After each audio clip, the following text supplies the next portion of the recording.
Hola, vamos a hablar hoy sobre nuestro caso clínico. En las impresiones clínicas tenemos el síndrome diarreico como primer punto, a descartar fiebre tifoidea y PIMS. Como segundo, la obesidad. Hablando sobre el síndrome diarreico, que es nuestro primer problema, en los datos subjetivos tenemos que la madre refería que el paciente presentaba diarrea líquida de más o menos 3 a 4 deposiciones. Entre los datos objetivos tenemos la fiebre al ingreso de 39.5, sibilancias respiratorias basales izquierdas, diarrea y tos. En cuanto al plan diagnóstico, tenemos como diagnósticos diferenciales las bacterias ocultas, fiebre tifoidea o sepsis. En los nuevos datos vemos que la hematología no presenta leucocitosis y presenta un poco de elevación de los neutrófilos. Sin embargo, esta no es indicativa de que sea una bacteremia. De ahí después todos los demás resultados de laboratorio se encontraban normales.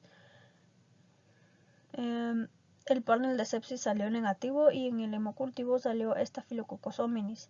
Sin embargo, la presencia del Staphylococcus hominis indicaría que probablemente haya sido una contaminación al momento de toma de muestra. En el plan terapéutico, pues debido a que los resultados del laboratorio fueron normales y el paciente, sin embargo, terminó de hacer sus picos febriles cuando ingresó, ya no hizo picos febriles. Sin embargo, a los 3 días volvió a empezar con sus picos febriles. Entonces decidimos hemocultivar de nuevo al paciente. También se realizó un urocultivo y un coprocultivo, una orina completa y unas heces. En la orina completa no salió limpia y en las heces solo mencionaba abundantes bacterias. El control de BS y el de PCR estaban normales dentro de los límites. El paciente ahorita se encuentra con ceftriaxona de 1.8 gramos cada 12 horas y se vuelve a realizar de nuevo un panel respiratorio.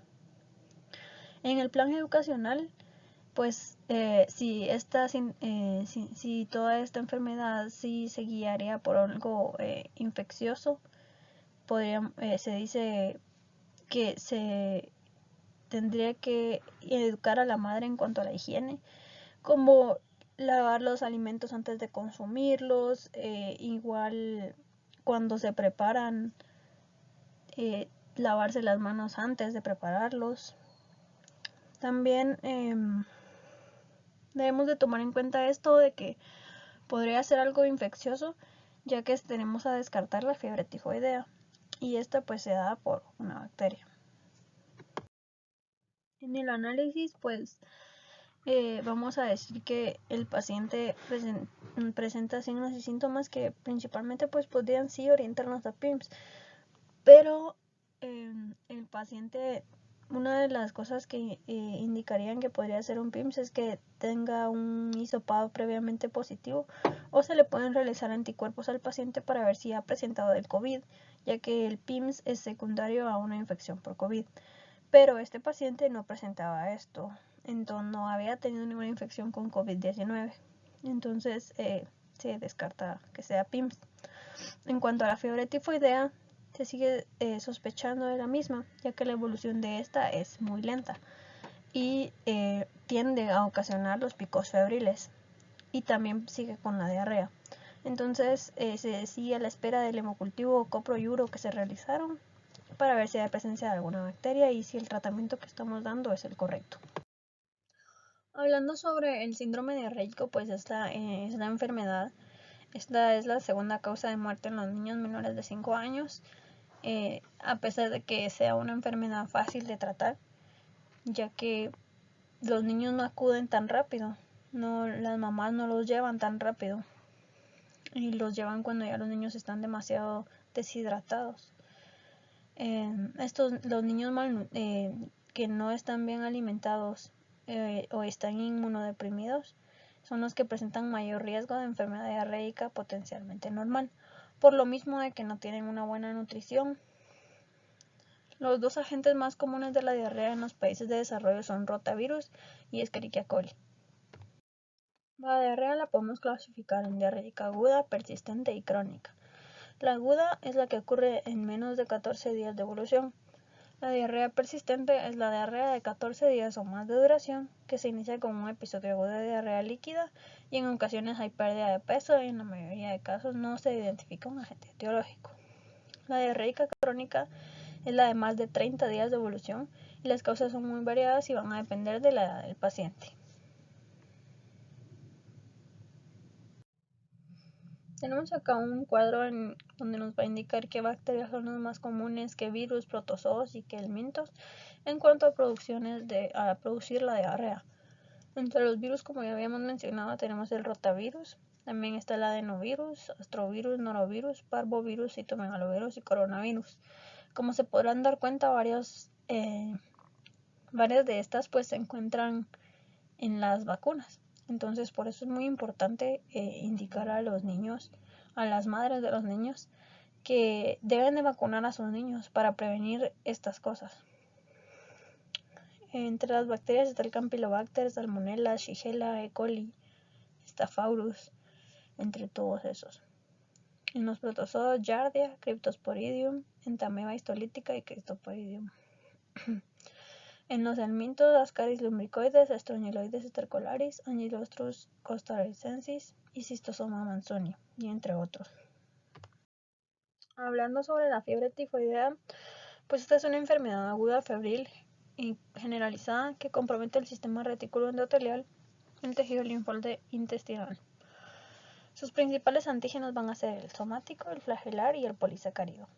El polisacárido está relacionado a la lisis bacteriana, a resistencias.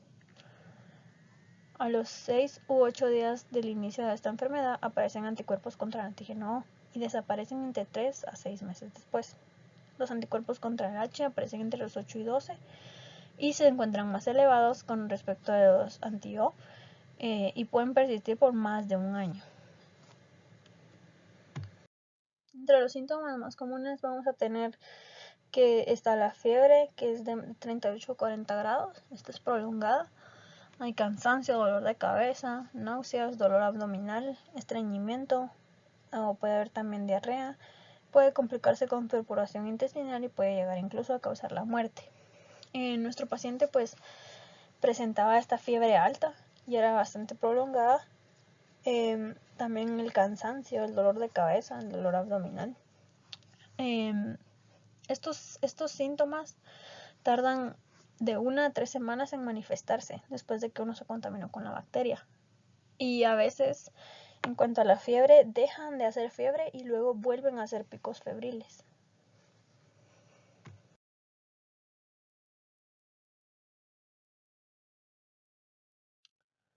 Vamos a hablar un poco sobre el PIMS, ya que lo estuvimos mencionando. Este pues es un síndrome inflamatorio multisistémico que como bien habíamos mencionado tiene que ver con haber estado contaminado con COVID-19. En este lo que sucede es que se producen por generación de superantígenos, activan los linfocitos T, producen la liberación de las citoquinas inflamatorias, entonces hay una respuesta inflamatoria sistémica y aumenta la permeabilidad vascular. Esto causa una inestabilidad hemodinámica, puede llegar a shock y fallo multiorgánico. El PIMS pues está clasificado para diagnóstico por la OMS y por el CDC. Para la OMS debe ser un paciente de menos de 19 años y tener fiebre por más de 3 días y cumplir con los criterios que encontramos aquí abajo, con estos que están acá. También, como mencioné antes, pues la evidencia del COVID-19 o contacto probable con un caso de COVID-19. Esto también es muy importante. Acá pues podemos ver los criterios que menciona la CDC, que sea un paciente menor de 21 años con fiebre de más de 24 horas. Y menciona los distintos criterios para diagnóstico. Podemos mencionar que también podemos hacer estas pruebas: hemograma, leonograma, bioquímica hepática y albúmina, bioquímica cardíaca, gasometría, marcadores inflamatorios, estudios de coagulación, hemocultivos y entre otros. A nuestro paciente se le realizó el hemograma en el cual no presentaba leucocitosis pueden llegar a tener anemia variable, que tampoco lo tenían, y trombopenia leve. Se le realizó el hemocultivo, el cual estaba contaminado. Estamos a la espera del resultado del otro hemocultivo. Sin embargo, en los pacientes que presentan esta enfermedad, por lo regular estos son negativos. Los estados de coagulación, los tiempos están alterados. Tenemos también que se puede considerar hacer el urocultivo como lo realizamos. PCR también se puede hacer para identificar si han tenido los anticuerpos del COVID o si lo presenta en ese momento. Y también se pueden realizar todos estos otros laboratorios.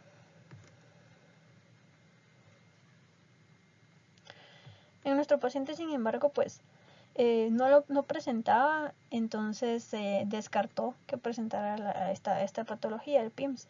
Más nos orientamos por algo gastrointestinal que haya tenido, ya sea viral o bacteriano, y esto lo vamos a determinar con el resultado de nuestros laboratorios. Por último, para el tratamiento de podemos utilizar inmunoglobulinas, protección gástrica que no tenía nuestro paciente, con ranitidina al 1.5 mg kilogramo dosis cada 6 horas, o también con omeprazol, y un antitrombótico como la heparina de bajo peso molecular,